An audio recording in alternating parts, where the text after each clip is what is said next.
Okay, we finished our first step, which was to gesso the canvas. It has to have time to dry. It seems like it should dry instantly, but it usually takes 2 to 3 hours, and you want it dry before you do the next step.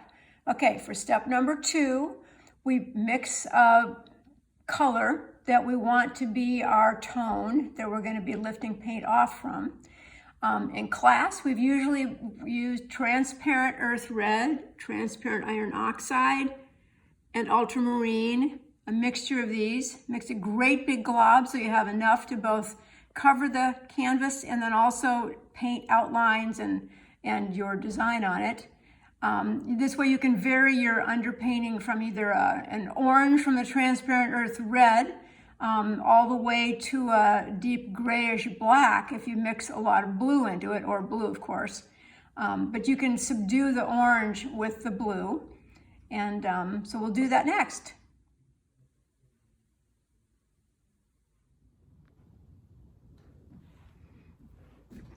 Okay, we've mixed our earth red with some transparent earth red with some ultramarine. And we have a color that's pretty much like a burnt umber, which of course you could use straight out of the tube if you'd rather do that. This just gives you a little bit more flexibility. So the next thing we're going to do is to cover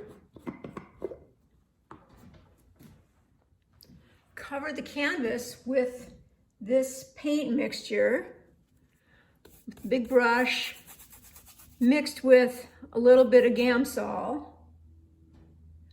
And it takes some time to figure out exactly how much Gamsol. There's problems with putting it on too thick and problems with putting it on too thin. So you need just the right amount. And then you just slop it on, basically. This brown tone is sort of the classic traditional oil painter's undertone for landscapes and portraits. So we cover the whole canvas with this.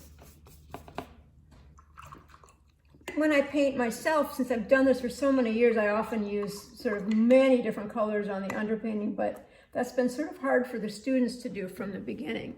Okay, so once the canvas is covered, put on a glove, and I use a paper towel for this. I don't want to waste my little t-shirt pieces. And I remove this in an even fashion. I usually use circular strokes to get an even tone underneath it of wet paint on a resistant gesso. The golden gesso is very resistant, so that you can lift it back up to white very easily with Gamsol. But I want this to be even underneath. I want it to be not be striped or, have strokes that are interfering with the painting. So I found a round stroke usually works the best. Okay. And now at this point, get out a drawing brush, which for me is an old stubby round brush that is not good for much else, but it's good for drawing. And I'm working on this photo as a reference. Not going to be so precise as to grid it out or anything like that, but I am going to draw it on next, sort of figure out where the lights and darks are. And if they're super dark, I'm going to actually add a little dark back in with my little drawing brush here. And I'm using the pile of the same color that I've covered over the whole canvas, which is really pretty handy because then I can keep adding it back in and wiping it off if I want to match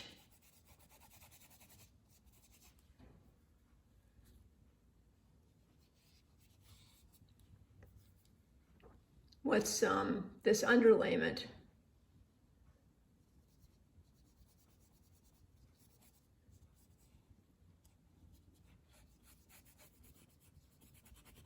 And the beauty of this method, you have about 3 hours, well, more or less, to get this finished. But the beauty is that you can just make corrections and corrections and corrections until you get something that you're pretty happy with.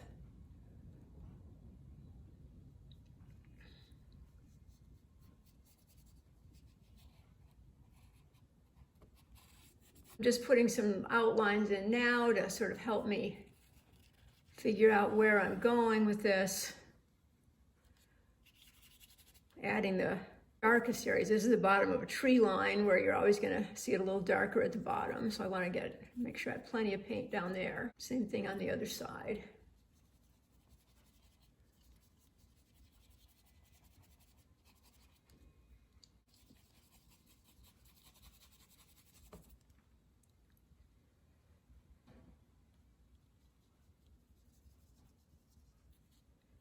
And the water, as is often the case, is darker than the land masses. So light's not getting reflected off it to quite the same degree. There's a nice little island in here that's real attractive that I want to leave.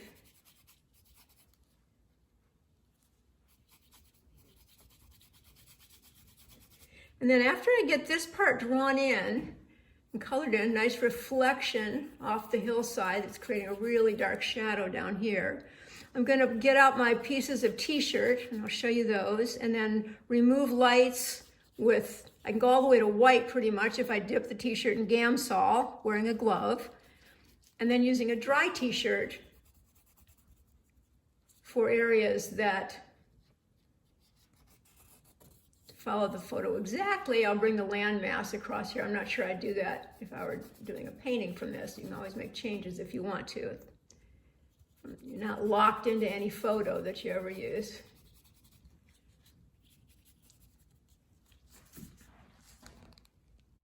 Okay, the next step is to use a t-shirt. Either use it dry or dipped in Gamsol. Use your finger just like you would with charcoal and an eraser to lift off the light spots. I usually cut a whole lot of t-shirt pieces. I don't spend any time doing it. I just quickly do it. I rip them. I do whatever I have to get a t-shirt piece about this size, which is about 6 inches by 6 inches. I'll show you. So just doing that will give me some nice modeling of form on that tree bank over there. I'm using that extra dark at the bottom. I may be rubbing a little bit lighter there so that dark stays, so that I have that tree form.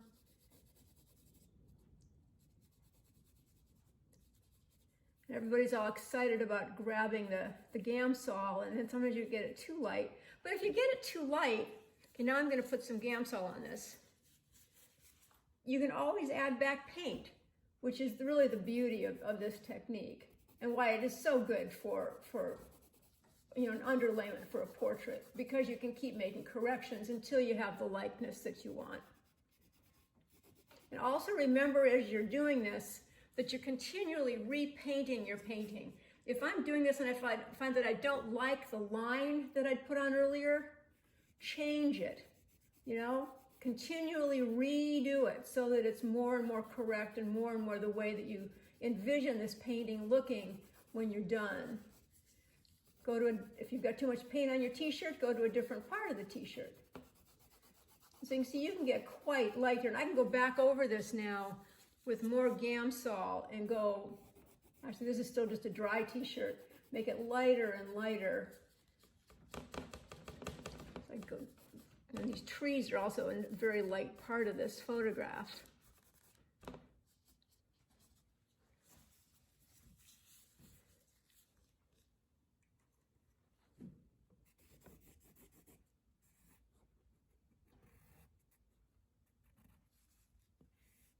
Got Gamsol on it now, you can see how wet it is.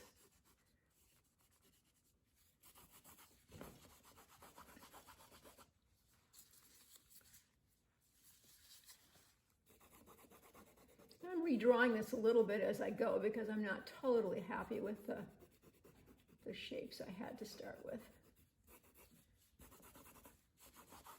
I try to keep going in the direction that I'm going to want, that the land curves, that the land forms are going, because the brush stroke, the t-shirt strokes do matter a little bit.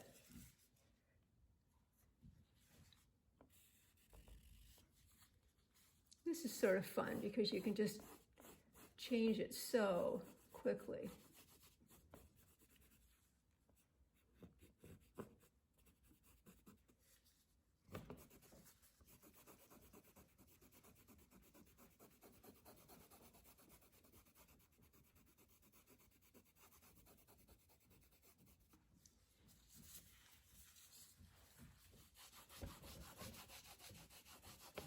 This is really good for doing an underpainting for a pet portrait too, particularly if you can get the colors close, because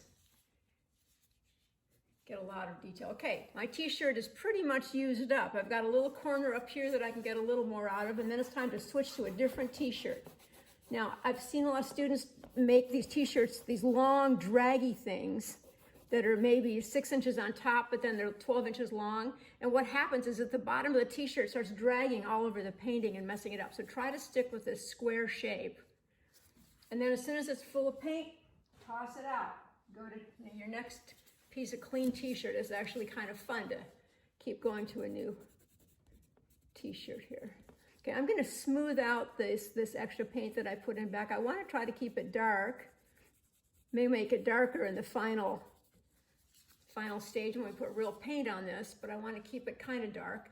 And don't make it so totally black in this underpainting, because then you're going to lose the transparency of glazes that you'll get by leaving it's relatively dark to the rest of this lift off, but it's not all the way black. And so I'm going to just make these trees that have got the light on them a little lighter back here so we can appreciate them standing out. So there is a row of trees.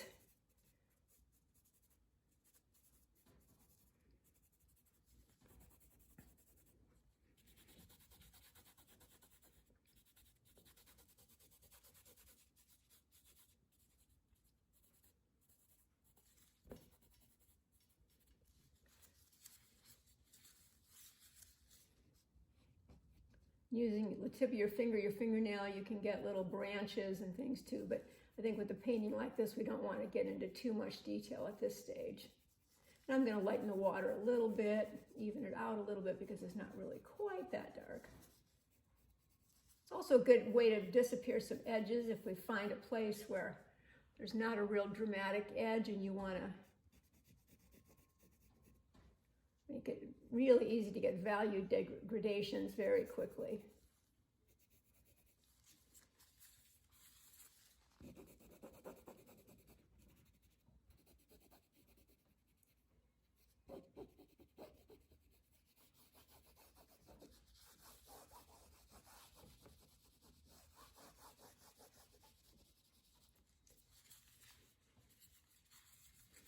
And then if you don't like what you've done, if you think it's too dark, I'm going to go back. I'm going to lighten this up even some more.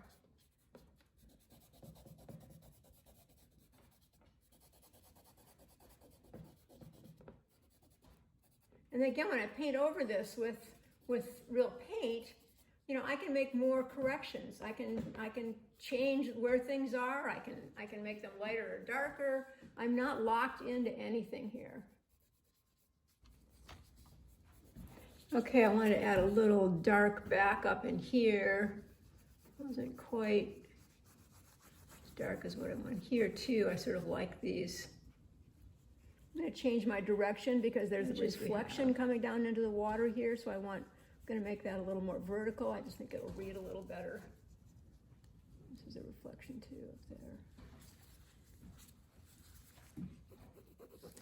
I also decided to add back in these framing trees over on the left. You realize that you have about 3 hours. Here's what we've got. Really that much, here's the photo I was working from.